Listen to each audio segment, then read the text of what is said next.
The Princess Who Wasn't. Once upon a time there were 5 kingdoms. 4 of them were very famous and popular and beloved and made a lot of money from tourism every year. But the 5th was small and poor and never had any tourists. The king and his advisors sat down to figure out what the other kingdoms had that theirs didn't. "Princesses," said Larry, the king's chief advisor. "Snow White, Cinderella, Rapunzel, and Sleeping Beauty live in those other kingdoms. Everyone likes princesses. We don't have a princess." "How do we get a princess?" asked the king. His advisors explained briefly the typical process for something like this, but the king decided that this would take too long, and he said they should just hire one instead. Scouts were sent throughout the kingdom to find the most beautiful girls in the land. The king and his advisors had put together a list of traits necessary to be a princess, and beautiful was at the top of the list. Of course, when the young ladies of the kingdom heard about the search for a princess, they all wanted to be chosen. They put on their nicest clothes, did their makeup and their hair just right, and walked around the kingdom posing and trying to look as princessly as possible. Yes, it seemed every girl in the kingdom wanted to be a princess. Except Kathy. Kathy was a sheep herder. She had inherited the sheep farm from her father and couldn't afford to hire help, so she ran it by herself. It was a lot of work, but she enjoyed it. She loved her sheep and she loved her life, and she didn't want it to change.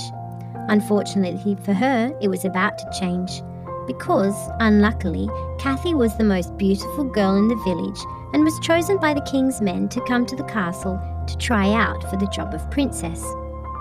4 other girls were chosen, and the 5 of them were cleaned up, dressed up, brought before the king and his advisors, and asked a lot of questions. What would be your first act as a princess? What does being a princess mean to you? Why do you want to become a princess? "I don't," said Kathy when it was her turn. She'd not been given the option of not participating. She'd been unable to stop the handmaidens from dressing her up in a fancy dress that was so tight around the waist she could barely breathe in it. But she wasn't going to lie. "What?" exclaimed the king. "I thought every girl wanted to be a princess." "Well, I don't. I want to be a sheep herder, which is what I am. I don't like fancy dresses and makeup and high heels and jewellery.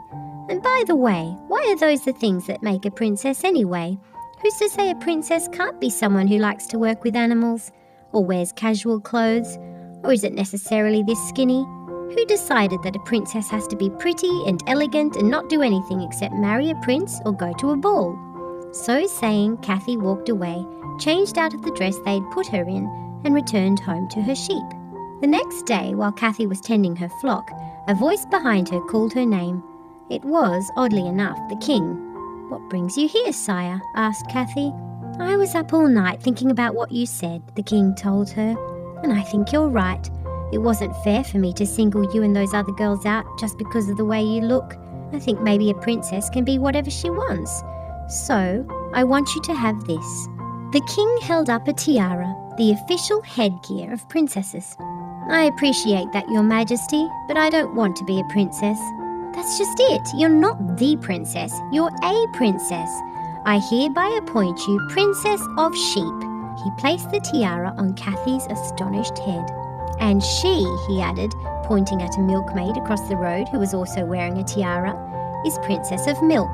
And over there," he pointed at another girl in a tiara, "is Princess of Chocolate Chip Cookies. And there's also a Princess of Basketball, and a Princess of Crocheting, and a Princess of Juggling." Yes, and from then on, every girl in the kingdom was a princess. Tall, short, thin, fat, pretty, and, well, let's just say pretty in a different way than the others. They were each princesses of whatever they were best at. And of course, with all those princesses, the kingdom became a booming tourist attraction. And Kathy, the Princess of Sheep, lived very happily ever after. The end.